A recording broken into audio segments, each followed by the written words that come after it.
Hi guys! Today I'm so excited to read you one of my favorite stories. It's called A Pocket Full of Kisses. And it's written by Audrey Penn and it's illustrated, or the person who made the pictures is Barbara Leonard Gibson. So you have the front cover and the back cover.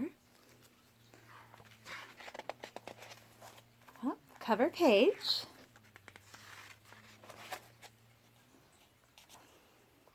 The dedication, who the author wrote it to, and the beginning of the story. Oh, I see a raccoon. Chester Raccoon sat in the hollow of a tree. Stump and he pouted. "Please, can we give him back?"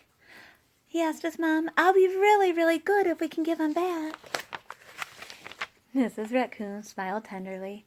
"You're already really, really good, Chester. But I'm afraid no matter how good you are, we cannot give him back. Besides, I thought you liked having a little brother." "I did at first," said Chester, "but now he plays with my toys, and he swings on my swing, and he reads my book, he pulls my tail, and he talks to my friends, and he follows me everywhere I go. If you look really careful, in the swing is his little brother." Mrs. Raccoon lifted Chester onto her lap, and she smoothed out his worry forehead. His forehead's right here. My forehead's right here. "That's what little brothers do," she explained in a very motherly tone. "It's no different than sharing the woods, or sharing the stream, or sharing the food we find. Ronnie wants to be just like you." Mrs. Raccoon placed Chester on the ground, and she smiled at him with soft, loving eyes that he knew so well. "I think someone needs a kissing hand," she said in a voice that was warm and inviting. She tucked Chester's hand in her own, spread open his tiny fingers into a fan, and leaning over, she kissed him right into the palm. The palm? Is this part of your hand? Is your palm? Chester felt the warmth of that kiss rush from his hand, up his arm, and into his heart. And he pressed his hand to his cheek. He could hear his mother's words in his head. "Mommy loves you," they said. "Mommy loves you." Chester grinned so wide that the tips of his silky black mask crinkled upwards. Even his cheeks flushed with happiness.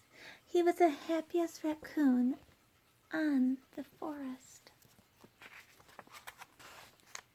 Then, in a blink of a moment, all the joy went out of the little raccoon. His pink cheeks paled, and a stream of hot, tiny tears fell like a spring rain down his sad little face. Even his silky black mask dropped as he watched his mother reach down and take Ronnie's hand in her own, open his tiny fingers in her fan, and kiss his brother right in the middle of his palm. Oh, Chester, his eyes are crying and his mouth is going, "Ah!" He looks very surprised and unhappy. "That was my kissing hand," Chester gasped in the saddest voice that his mother had ever heard. "Why did you give Ronnie my kissing hand? Don't you love me anymore?" "Oh, Chester," cried Mrs. Raccoon, "of course I love you." "Then how come you gave the baby my kissing hand?" asked Chester. Mrs. Raccoon gathered Chester up in her arms, and she gave him a great big comforting hug. "I would never give Ronnie your kissing hand," she said. "That was his kissing hand. Now you each have one of your own." Chester wiped away his tears, and he settled in his mother's lap. "If you give us both of us your kissing hands, won't you run out?" Mrs. Raccoon laughed. "Would you like me to hear a story?" she asked Chester. "About kisses?" "About stars," said Mrs. Raccoon. "If you look closely, there's stars all over the page." Every night, just before the sun goes down, it reaches out its rays and touches every star in the universe. One by one, The stars light up and they shine down upon us. Even on nights we can't see the stars, they're up there sparkling away. No matter how many stars fill the sky, the sun will never run out of light, and its rays will never stop reaching out to them. Well, that's the way it is with kisses and hands. When someone loves you, their kisses are like the sun's rays. They're always there and always shining. No matter how many kissing hands I give you and Ronnie, I will never, ever run out. But you are right about one thing, Mrs. Raccoon told Chester. Ronnie's big brother's widened his eyes, and he looks surprised. When somebody says widen their eyes, that means their eyes get really big. What's that? He asked his mom.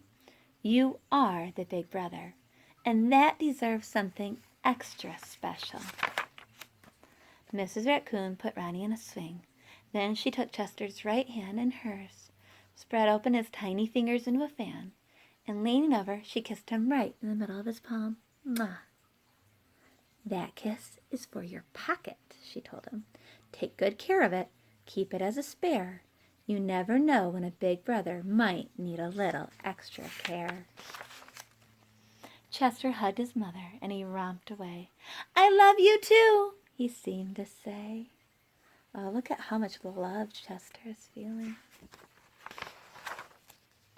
And it's nighttime.